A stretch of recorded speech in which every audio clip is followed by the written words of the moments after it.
देखो जो ये जो है 6 नंबर का क्वेश्चन है, 6 नंबर का, दिमाग में बैठा लो, 6 नंबर का क्वेश्चन है और 6 नंबर का क्वेश्चन ये परीक्षा में आता ही आता है। तो किरचॉफ का जो फर्स्ट लॉ है और सेकंड लॉ है उस पर आपको 6 नंबर का क्वेश्चन मिल रहा है। तो आज मैं आपको एक बहुत अच्छे से यहाँ पर समझाने वाला हूँ, एक ऐसी ट्रिक जिसके माध्यम से आप आराम से कैसा भी न्यूमेरिकल आ जाए आपके पास, कैसा भी आ जाए, चाहे उसमें धारा की डायरेक्शन दी हो, करंट की डायरेक्शन दी हो या ना दी हो, लेकिन आप आराम से उसे सॉल्व कर पाएंगे। देखो एक चीज याद रखना, देखो करना क्या है, जैसे मान लो ये है आपके पास एक सर्किट दिया हुआ है, ये कॉम्प्लिकेटेड सर्किट है, इसमें कितनी देखोगे अगर ध्यान से तो यहाँ पर बैटरीज लगी है, एक बैटरी ये लगी है, एक बैटरी ये लगी है।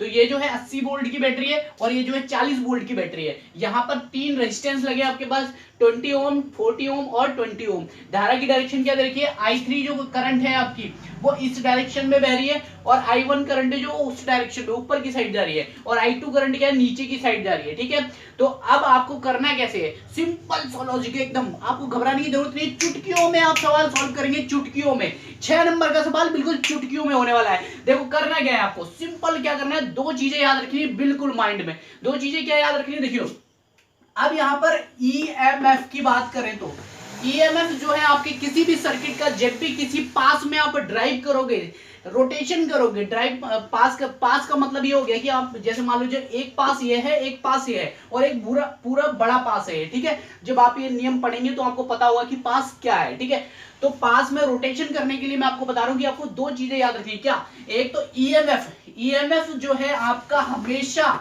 जो होगा वो पॉजिटिव लेंगे हम, अभी बताऊंगा कौन से केस में। ठीक है, और दूसरा जो आई आर है, आई आर का मतलब आप समझ रहे होंगे, यानी विभवांतर, पोटेंशियल डिफरेंस, पोटेंशियल डिफरेंस को आपको नेगेटिव लेना है। कौन से, कब की बात कर रहा हूं मैं, देखो आपको बताता हूं।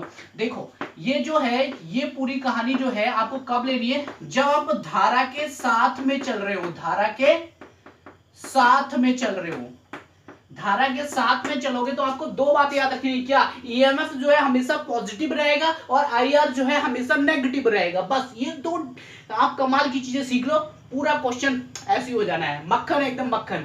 अब इसका जस्ट अपोजिट कर लेते हैं। अपोजिट क्या है,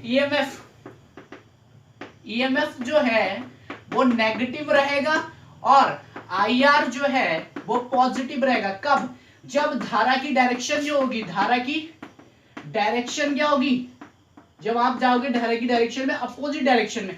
जैसे मान लो अभी क्या चल रहे थे, धारा के साथ चल रहे थे, अब की बार क्या जाओगे, धारा की अपोजिट डायरेक्शन में। ठीक है, यहाँ पर अपोजिट लिख देता हूं मैं।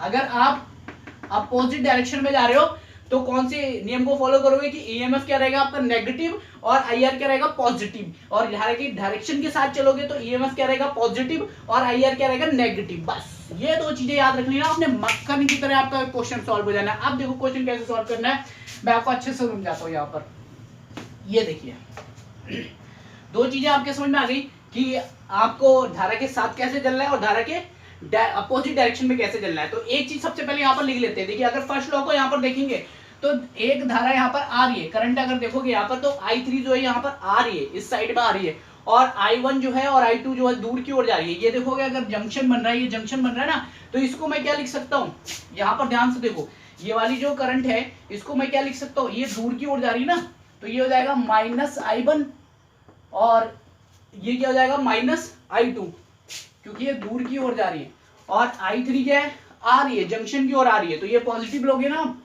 तो I3 क्या हो गया पॉजिटिव, बराबर 0, सभी धाराओं का योग क्या हो गया 0 हो गया।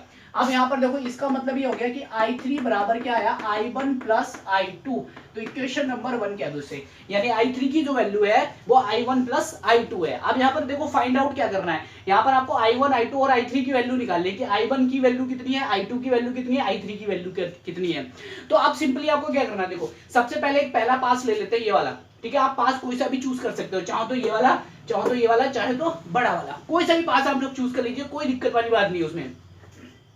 मैं ले रहा हूं पहले ये वाला पास, ADCBA, ये वाला पास ले रहा हूं, यहां पे लिख रहा हूं मैं पास ADCBA में, इसमें हम लोग अप्लाई कर रहे हैं किरचॉफ का सेकंड लॉ। तो अब यहाँ पर देखो मैं डायरेक्शन लेता हूँ, डायरेक्शन क्या है हमारे पास, धारा की डायरेक्शन देखोगे, अगर करंट की डायरेक्शन ऐसे चल रही है ना, तो मैं भी ये डायरेक्शन मान लेता हूँ कि हाँ यार चलो करंट जो है ऐसे चल रही है, मैं भी ऐसे ही चलना स्टार्ट कर देता हूँ जैसे करंट की डायरेक्शन में। ठीक है, हमने यहाँ से चलना स्टार्ट किया, कहाँ से, ये बैटरी लगी हुई है इसकी 40 वोल्ट की बैटरी लगी है, इसी को हम लोग ईएमएफ बोलेंगे, याद रखना इसी को क्या बोलेंगे, ईएमएफ मानेंगे। तो यहाँ पर आप देखो हम क्या चल रहे हैं, धारा की डायरेक्शन यहाँ पर है और हमने भी चलना कहाँ, इसी डायरेक्शन में स्टार्ट किया। तो यहाँ पर देखो हमने क्या सीखा कि जब भी धारा की डायरेक्शन के साथ चलेंगे तो क्या होगा, ईएमएफ पॉजिटिव होगा, पॉजिटिव होगा ना। तो यहाँ पर कितना आएगा 40, समझ में आ गई बात, पॉजिटिव का 40। अब हम कहाँ पहुंचे, यहाँ पर पहुंचे, यहाँ पर देखोगे रेजिस्टेंस लगा हुआ है और रेजिस्टेंस में करंट कौन सी चल रही है, यहाँ पर कौन सी फ्लो हो रही है, I3 करंट फ्लो हो रही है। तो यानी I ये हो गया और R ये हो गया, तो IR बना ना हमारे पास, तो IR यहाँ पर धारा की डायरेक्शन के साथ कौन सा, नेगेटिव, समझ में आ गई बात। तो यहाँ पर क्या लोग यहाँ 40 माइनस 40 I3, सिंपल सा लॉजिक है, माइनस 40 I3, बस यहाँ पर क्लियर हो गया ये।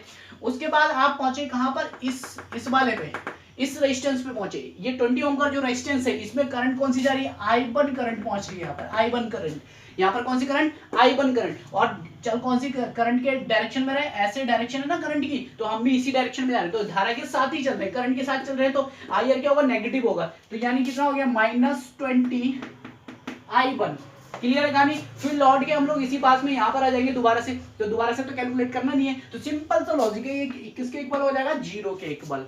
सभी करंट जो होती है वो, या जितने भी आपका विभवांतर होगा, जितना भी ईएमएफ होगा, वो जोड़कर कितना आना चाहिए, 0 आना चाहिए। ठीक है, यही पास का नियम है।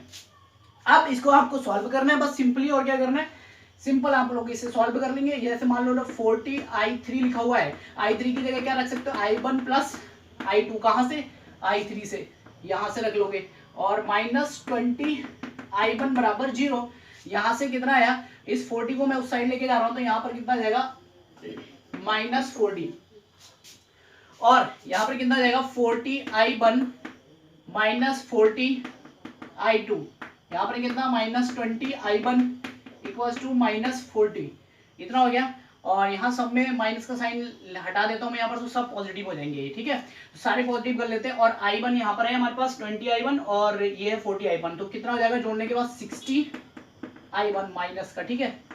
तो यहाँ पर कितना हो गया -40 I2 इक्वल्स टू -40, ये आ गई क्लियर कहानी। यहाँ सब में माइनस से मल्टीप्लाई करा देंगे तो सब क्या हो जाएगा आपका, I1 positive 40 I2 equals to 40, clear कहानी। एक आपकी ये बन गई इक्वेशन नंबर 2। इसको आप और भी रिड्यूस कर सकते हैं, छोटा कर सकते हैं इक्वेशन को। इक्वेशन नंबर बन गई आपकी ये। अब उसके बाद आप सेकंड पाथ में चलना है आपको। सेकंड पाथ में आप चाहो तो बड़े वाले पाथ में ले सकते हो, चाहो तो आप ये वाला पाथ भी ले सकते हो, आपकी इच्छा है, जैसा चाहे आप वैसा ले लो, ठीक है, जिसमें आपको सहूलियत लगे वैसा ले लो। मैं एक काम करता हूँ, यहाँ पर I3 यहाँ पर भी मिलेगा मुझे और यहाँ पर I2 भी मिलेगा मुझे, तो मैं चाहूँ तो ये वाला पास ले सकता हूँ और चाहूँ तो मैं ये बड़ा वाला भी पास ले सकता हूँ, क्योंकि इसमें भी I2 और I1 मिल जाएगा, ठीक है। तो फिलहाल मैं क्या ले रहा हूँ, ये वाला पास ले रहा हूँ यहाँ पर इस तरीके से। मान लो मैंने ऐसे चलना स्टार्ट किया, ये वाला, ये कंडीशन भी मैं आपको बता देता हूँ, क्योंकि इसमें क्या हो रहा है, देखो धारा के जस्ट अपोजिट साइड में हम लोग चल रहे हैं यहाँ पर। तो अब यहाँ पर मैं क्या कर रहा हूँ, धारा के अपोजिट डायरेक्शन में चल रहा हूँ। पास कौन सा चूज किया मैंने, DCFE। तो यहाँ पर देखो क्या है, पास DCFE और DCFE D में, ठीक है, इसमें देखो चूज कर रहे हैं।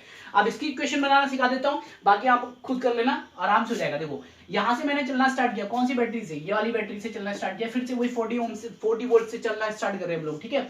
तो मान लो हमने ऐसे चलना स्टार्ट किया, यहाँ पर ऐसे करके, देखो करंट कहाँ आ रही है, ये आ रही है, ठीक है। यहाँ पर करंट की डायरेक्शन लेनी पड़ेगी आपको, याद रखना करंट कहां से निकलेगी, पॉजिटिव एरिया से निकलेगी करंट, क्योंकि नेगेटिव से इलेक्ट्रॉन निकलता है, इलेक्ट्रॉन निकल के पॉजिटिव में जाता है, तो पॉजिटिव से करंट निकलेगी यहाँ से। तो ये जो I2 करंट है यहाँ पर, ये वाली बैटरी की, तो I2 करंट यहाँ पर भी फ्लो हो रही होगी, ये वाली करंट I2 वाली, ठीक है। तो I2 यहाँ से घूमकर ऐसे करके यहाँ पर फिर से प्रवेश कर रही होगी इस बैटरी में, ठीक है।